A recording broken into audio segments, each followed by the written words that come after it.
Toi, dans l'agriculture, la paysannerie, il y a plusieurs livres.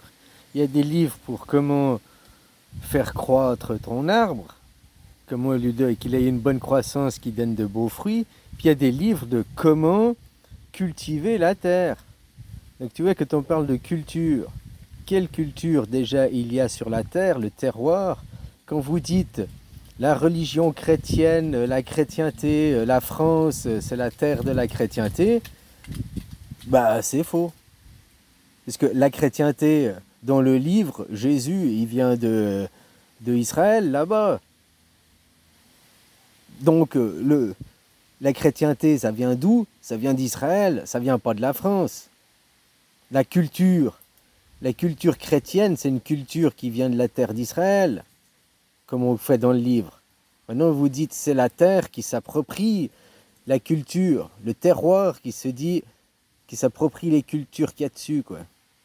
Comment enrichir la terre, c'est différent. Les livres pour enrichir la terre, c'est pas les mêmes que ceux pour cultiver des arbres. Parce qu'enrichir les sols, l'entretien des sols, c'est aussi, c'est l'agriculture. L'agriculture, c'est pas que semer des graines, quoi. Ça fait partie de l'agriculture. L'enrichissement des sols, la rotation des sols, la rotation des cultures. Au niveau mondial, c'est la même chose. La terre, c'est qu'un grand champ d'agriculture. Et on cultive quoi? Des civilisations. À la base, il n'y a qu'une seule graine, il n'y a qu'une seule. C'est ce qu'on nous dit dans le conte Adam et Ève, là. On vient tous d'une même graine, mais après on a tous des potentiels et des différences. C'est ça qui fait qu'on a tous des égos et des identités différentes, des personnalités différentes. Mais pourtant on vient tous d'une même graine. On a tous le même concept, la même base.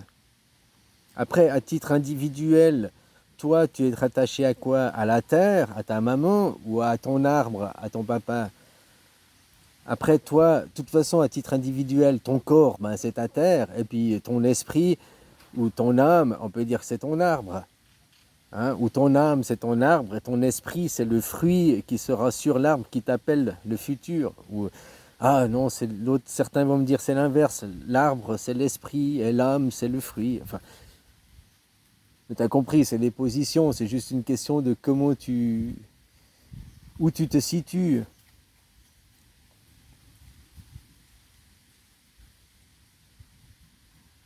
Alors dire, qu'est-ce qui va avec la culture chrétienne? La culture chrétienne, ça vient d'où? Ça vient du Moyen-Orient, ça vient du désert. Donc la culture chrétienne, au son sein, si la culture chrétienne, c'est l'arbre, c'est les arbres. Les arbres, on a pris les arbres à un endroit, puis on les a mis sur une autre terre, la terre de France. Mais la culture, puis c'est la culture, les arbres, qui disent à la terre comment elle doit se comporter.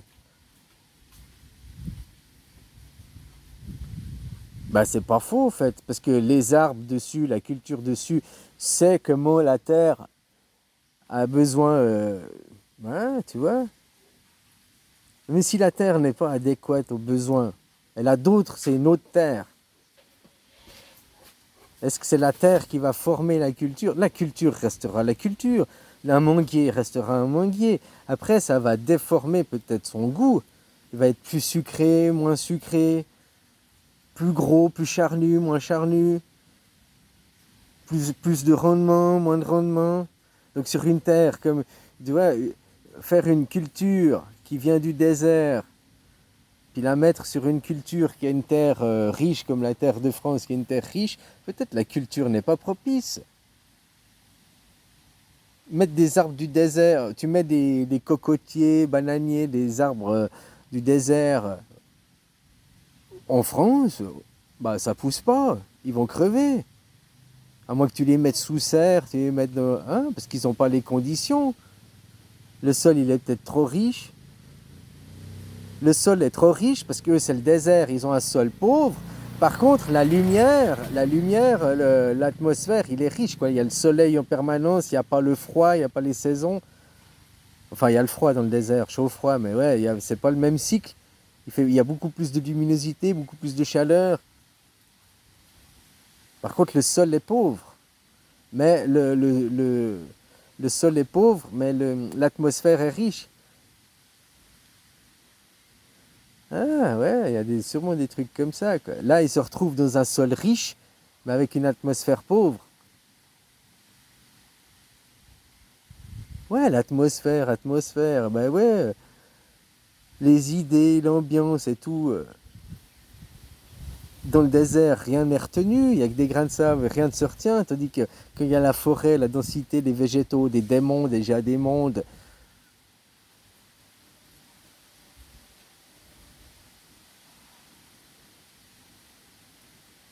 Puis pour les cultures, peu importe les cultures, tu vois, il y a la guerre, on laboure le champ, on fait une nouvelle culture. Deuxième guerre mondiale, c'était ça, quoi. Bah après, pour les cultures qui en rémergent, les générations après la guerre, eh ben on leur dit, qu'est-ce qu'il y a eu? C'est la faute à qui? C'est la faute à tonton, c'est la faute aux paysans. Il a fait la guerre, ouah, il a rasé tous les champs, puis il a replanté une nouvelle culture. C'est la faute aux paysans, le paysan est méchant. Ceux qui sont encore les fruits des anciennes cultures. Ah, le paysan il est méchant, c'est la faute aux paysans. Mais nous, on a été élevés par quoi? Les fruits de ces anciennes cultures. On est des nouvelles cultures, mais élevés par les fruits des anciennes cultures. Et comme je te disais, fabriquer un bouc émissaire, ça date d'Akhenaton, de Moïse, quoi. Fabriquer le bouc émissaire.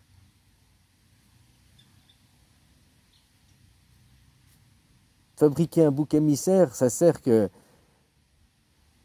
arrêter les guerres, hein, dans le fond. Parce qu'après, les gens ils auraient compris, oh, il y a eu la guerre, on a labouré les champs, on a mis une nouvelle culture. Puis, vu qu'il y avait eu dans une terre qu'on laboure, il y a quand même les graines d'avant, même si tu mets il y a quand même des graines d'avant. Donc les graines d'avant auraient réémergé, et puis, c'est la faute à qui? Oh, c'est de nouveau la faute. Ça aurait refait les guerres. Tandis que là, c'est la faute à qui? C'est la faute aux paysans. Puis dans X temps, que ce sera de nouveau troll cafoui, là, ça revient, là, c'est la faute aux paysans. Puis maintenant, le paysan, ça peut être qui? L'intelligence artificielle. On peut mettre la faute sur une intelligence artificielle. C'était jamais venu à l'idée que les ordinateurs, les tablettes, tout ça, ça existait déjà il y a 2000 ans en arrière. Peut-être qu'on avait déjà amené à la technologie, déjà fait ça, devenir tous individuistes, séparés et tout,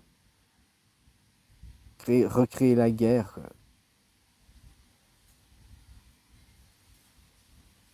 Après, on fuit la technologie, on se regroupe, mais il y a des gens qui gardent une partie de ça, hein? Puis ils ressortent petit à petit, des paniers, ils ressortent. Comme aux enfants, que t'es les parents, puis que t'es les enfants, que les nouvelles générations, les enfants, tu leur donnes pas la voiture à 0,1, tu lui donnes la voiture à 18 ans. C'est la même chose. Au début, il y a les Lego, enfin les machins. La même chose pour la connaissance. Tu laisses pas toute la connaissance directe aux gamins de la maternelle. Tu le fais petit à petit, tu découvres petit à petit. Au début, il apprend les livrets, puis après, tu lui dis, tu vois, les livrets, ça sert à rien, il y a la calculatrice. Ouais, mais tu lui as quand même fait apprendre les livrets avant, il y a quand même eu la base avant. Si directement tu lui avais donné la calculatrice, le mec, il sait même plus compter. Donc après, il sait même plus faire un truc con qui est 2 plus 2, quoi. Donc tu vois, de se reposer sur la technologie, c'est bien, mais c'est aussi un fruit pourri, c'est aussi pourri, quoi. Comme les livres, hein. Les livres, tu lis des romans et tout pour rester dans un monde de rêve utopique, ou tu lis des livres scientifiques, des livres explicatifs qui t'instruisent. La télé, c'est la même chose, le téléphone, c'est la même chose. Mais pour faire fuir les gens qui sont trop dans le téléphone, qui sont trop dans le monde réel, ouais, parce que le téléphone, là, c'est pas le monde virtuel, c'est le monde réel. Ça, là, en face, là, c'est le monde virtuel. Parce qu'il repose sur quoi? Sur des ondes. Il repose sur rien. Tandis que Internet, il repose sur quoi? Sur des serveurs, des data serveurs. Il est composé de 0 et de 1. Il est composé de ce qu'on appelle le monde virtuel, là, Internet, est composé de matière, est composé de 0, de 1. Il traverse à travers des fils électriques, machin et tout. Bon, des ondes aussi, mais c'est composé de matière, c'est dans la matière, dans les data serveurs. Tandis que là, ce que tu appelles la matière, son support, c'est quoi? C'est pas les data serveurs, son support, c'est quoi? C'est l'analogique. C'est le virtuel, le support de la matière. Mais le support du virtuel, c'est la matière. Le support d'Internet, le support d'Internet, c'est les data serveurs, c'est la matière. Le support du virtuel, Internet, c'est la matière. Donc, le support de la matière, c'est quoi? Le virtuel, l'analogique. L'Internet, mais pas l'Internet celui-là, qu'on ne voit pas. On devrait appeler ça comment on communique d'un cerveau à l'autre, là. Télépathie, voilà, la télépathie. La téléconnaissance, tout.